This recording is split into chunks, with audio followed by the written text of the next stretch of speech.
Hai guys, apa kabar? Jumpa lagi dengan Cici TV. Hari ini saya mau cerita tentang sebuah perjuangan sebuah negara untuk melakukan tindakan revolusi, yaitu memerdekakan negaranya yang dijajah. Nah, saya pernah baca di Ho Chi Minh City atau di Vietnam itu terjadi peperangan pertama kali. Negara ini dijajah oleh Prancis. Setelah itu akhirnya dijajah kembali oleh Amerika, sehingga pada tanggal, kalau nggak salah, 25 September 1945 dia menyatakan kemerdekaannya. Seseorang yang bernama Ho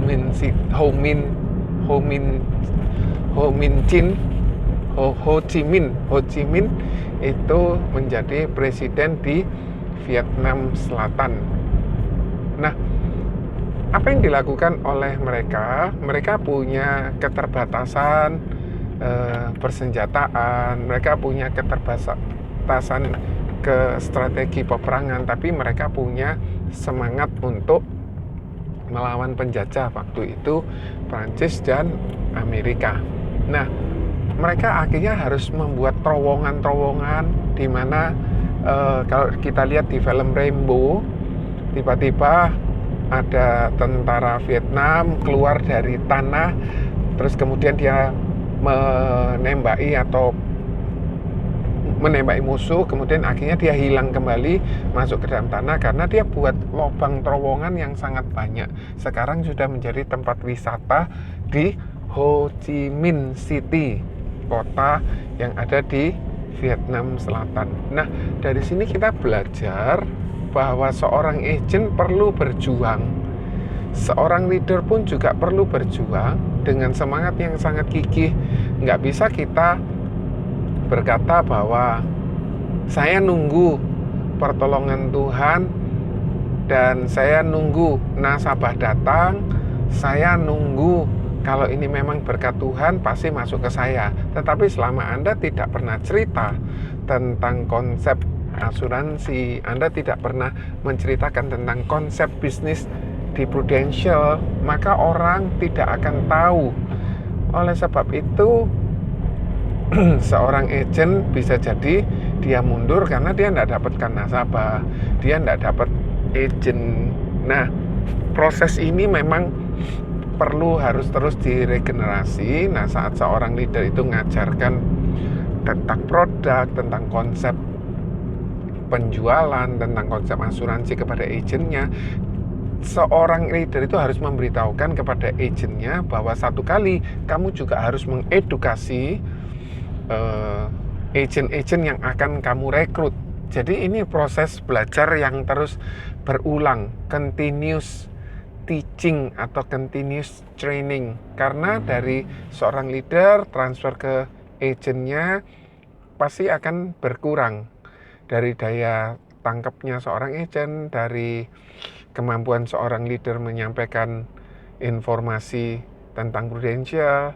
Kemudian dari situ agent tersebut menceritakan peluang bisnis ini juga ke agent yang direkrutnya, atau menceritakan tentang konsep asuransi ini kepada agent yang akan direkrutnya kembali. Nah, di situ terjadi distorsi atau pengurangan atau penurunan atau mengurangi kualitas dari ilmu yang ditrainingkan. Oleh karena itu, agensi memberikan support, yaitu training system class yang disediakan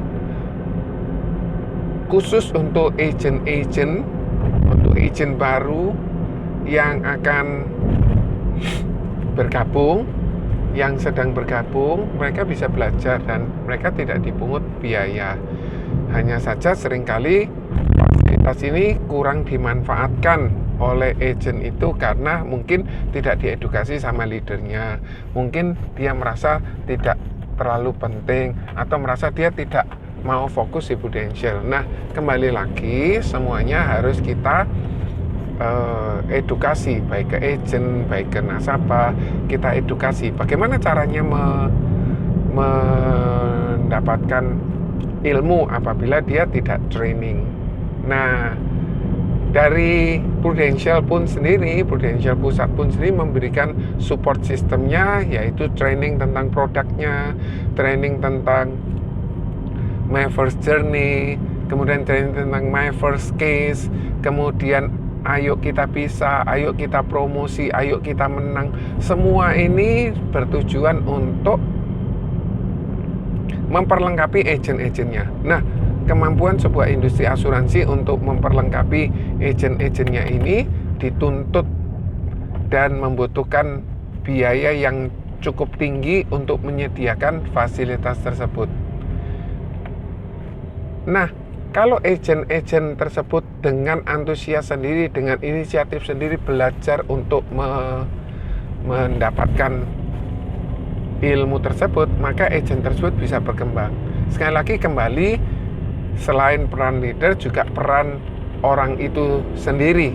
Dia mau belajar, dia mau mencoba, dia mau menerapkan apa yang dipelajari atau tidak. Kalau mereka mau, maka tingkat kesuksesannya jauh lebih tinggi dibandingkan dengan seorang agent yang selalu didorong oleh leadernya, sehingga dia bukan inisiatif dari dirinya sendiri, tetapi karena paksaan dari leadernya. Ini seorang agent yang akan sukses, tetapi suksesnya hanya 50%.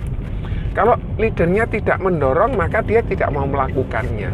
Tetapi kalau itu inisiatif dari diri sendiri, tingkat kesuksesannya jauh lebih tinggi, yaitu 90%. Kenapa kok saya bisa mengatakan itu? Karena inisiatif dari diri sendiri, semangat dari diri sendiri, keinginan untuk berubah, keinginan untuk berhasil lebih tinggi dibandingkan dengan seorang agent yang selalu dimotivasi, yang selalu bergerak bila ada arahan dari leader. Semoga ini bisa bermanfaat buat kita semua. God bless you all. Bye.